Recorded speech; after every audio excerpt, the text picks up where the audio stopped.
babae sa Zamboanga del Sur. Sabi nila may half ba daw ako kasi nga matangos daw yung ilong ko. Yung ganda ko, kamukha ko daw si Bia Bini. Bakit malayong-malayo na raw ang mukha sa ipinost niyang throwback o lumang litrato? Ang pangit mo naman ngayon, ang layo nung dati. Filter lang daw yung dati kong mukha. Sabi nila pala ka daw ako.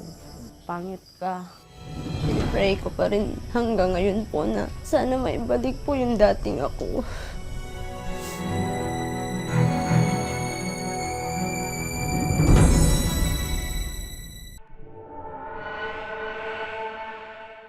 Kung marami sa atin ayaw nang balikan ang ating throwback o lumang photo, itong babaeng ito mula Zamboanga del Sur, gustong-gustong i-post ang kanyang mga lumang larawan.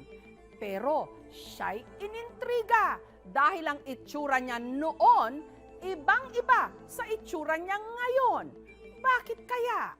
Ito ang ipinost na throwback picture ni Alfie. Ang face card o mukha ni Alfie on point.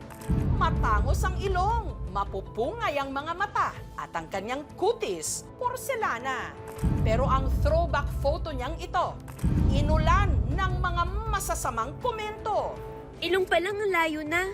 Huwag ka nang mag-pretend dyan. Kung totoong talagang ikaw yan, bakit ang layo? Kung hindi raw ito inedit o finilter, malamang iba raw ang babae sa ipinost niyang litrato.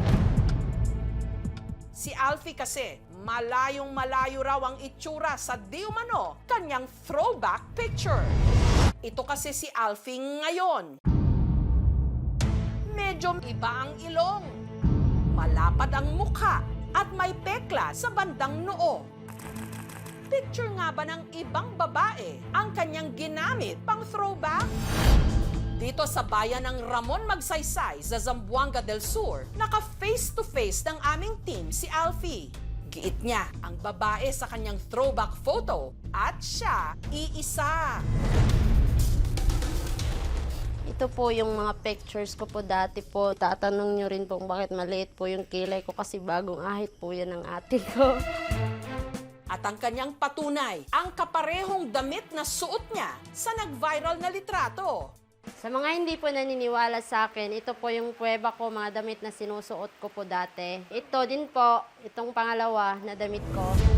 Pero kung totoong hindi edited at hindi rin nakaw ang kanyang litrato, paanong parang malayo ito sa itsura niya ngayon? Maganda raw talaga dati ang kanyang mukha. Sabi nila may half ba daw ako kasi nga matangos daw yung ilong ko, hindi daw ilong sa Pilipino. Sabihin ko sa kanila na wala kaming halong ganyan. Sabi nila, ang ganda ko, ganun daw. Kamukha ko daw si Bia Bini, oo, ganun. Si Alfie, supervisor noon ng isang general merchandise o tindahan sa Cebu. Doon niya nakilala ang kanyang nobyo na itago natin sa pangalang Ivan. May isa akong kaibigan, sabi niya sa akin, may pakilala niya ako. Isa siyang dephead sa merchandise. Ayun, nagbanding kami. Tapos yun, nakilala ko yung lalaki. Kasi ano din siya, palabiro din siya. Pagka talaga yung ugali namin. Nagustuhan ko siya. Kaya nung nangligaw siya sa akin, sinasagot ko po siya. Taong 2019, magkasama pa raw nilang sinalubong ang bagong taon. Pumunta kami ng Badian. Sabi po niya, doon daw po kami mag-New Year. Pero habang sila'y pauwi, ang sinakyan nilang motorsiklo sumalpok sa isa pang motor. May sobrang lakas na tumama talaga sa akin. Nawalan ng ulirat si Alfie. Nung nagkamalay, nakaratay na sila ng kanyang nobyo sa ospital. Nasaan ako, hindi ko maalala. Parang sumuka ako ng maraming dugo talaga, sir. Ang buong katawan ni Alfie namaga, pero ang pinakanapuruhan daw ang kanyang mukha. Ang ilang parte kasi ng kanyang bungo nabasag. Ang sakit, alam ba yun, parang namamagala talaga yung mukha ko. Pag ganun pa ako, parang halata ko na nawala na yung ilong ko sa sobrang parang namamaga siya. Sa tindi ng pinsala na tinamo ni Alfie, pinayuhan siya ng doktor na ilayo muna ang kanyang sarili sa salamin. Kasi pag makita daw yung mukha ko, baka hindi na ako lalaban kasi ma-discourage nga. Kasi nga, malaki ng pagbabago. Tumingin ako sa salamin. gusto kong umiyak na parang lahat naisipan ko, gusto kong magsisi, bakit sumama ako. Yun, parang confirm ko na hindi pala namamaga. Parang ito na talaga. Gusto ko na sana tanggalin yung mga dextrose kasi na-discourage na. Yun, laging nagbabantay na sa akin yung kapatid ko kasi gusto na akong tumalon, sir. Malaman ko. Gusto ko talagang matapos na lang ganun.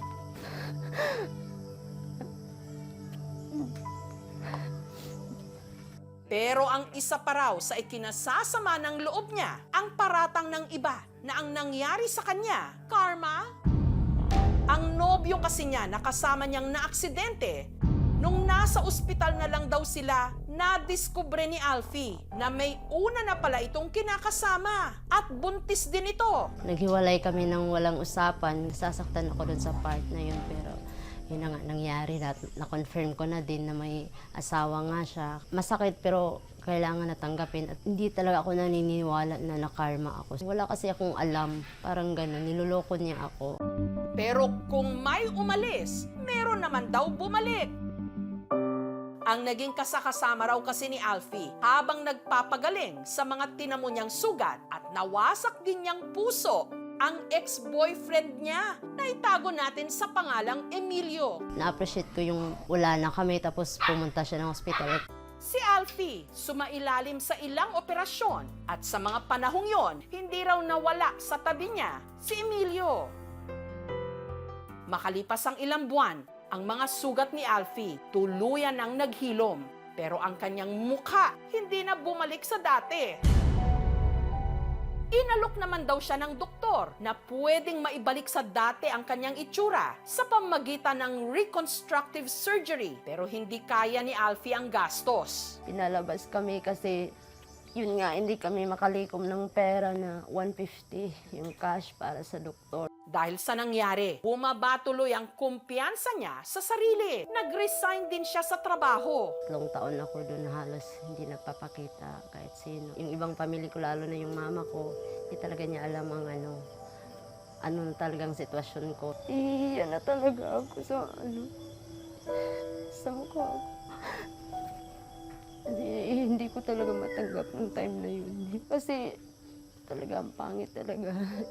Malaking pagkakaiba. Halos hindi ako makaharap sa tao. Nasa isip ko lagi na gusto kong matapos na lang ganun kasi nabuhay nga ako. Tapos ganito naman. Ganun. Kasi sobrang talaga ang sakit sa akin na sa isang lang na dahil sa mama ko. Ganun ang nangyari.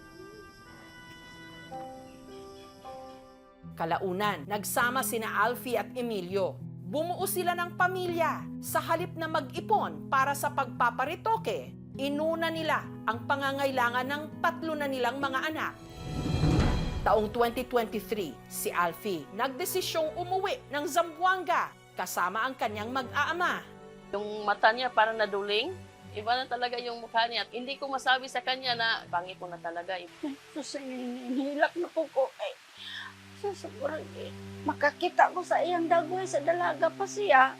Di ko kadawat ba nga, naingon ana, ko, mabakoy na po na ko. Bahala na naingon ana na imong dagway, aloy, basta naluwas lang yun imong kinabuhi.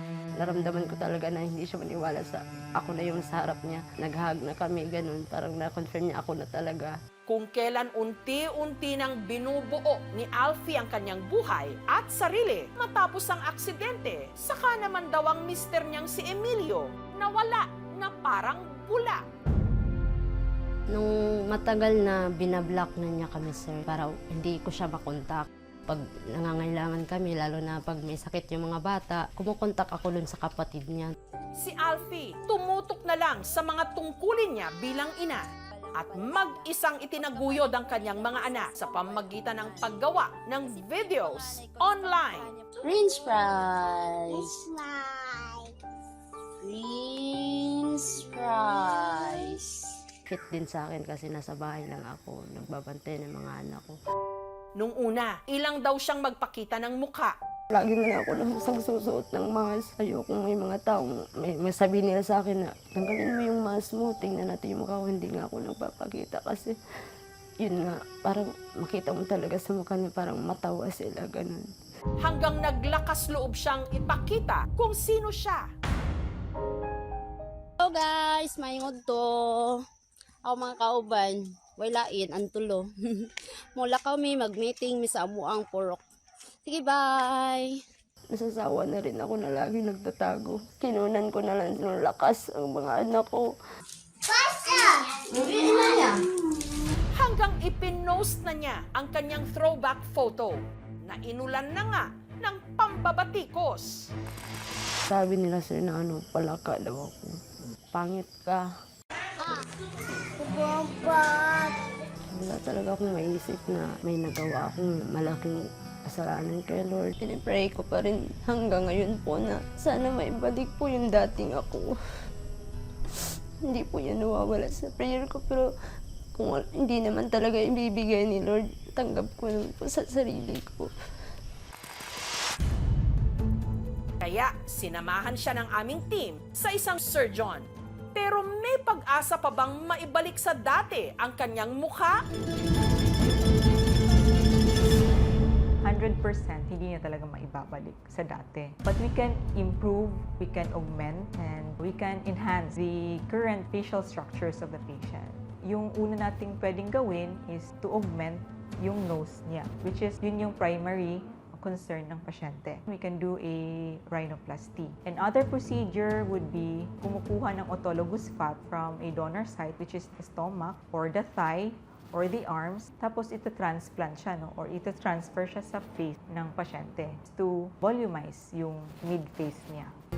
Ang magandang balita, sagot na ng klinik ang kanyang pagpapa-opera. Thank you so much. Oh, you're welcome. Rest assured, I will help you, okay? If it is readily available naman po dito, then we can do it for free. We are a team of doctors who will do the procedure. Kay Ma'am Alfe, I will not promise you anything. I will just do my best to the best of my abilities. If ever naman po it's beyond my scope, then I will rest assured na I will let them know, no, and help them in any way I can. Masaya po, parang may pag-asa, may balik kahit hindi man 100% po na magiging mabalik yung original na mukha ko.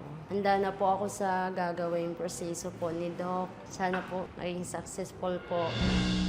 Maibabalik ba talaga ni Alfie ang dati niyang itsura? Ang facial transformation ni Alfie, abangan po sa mga susunod na linggo dito sa Kapuso Mo, Jessica Soho.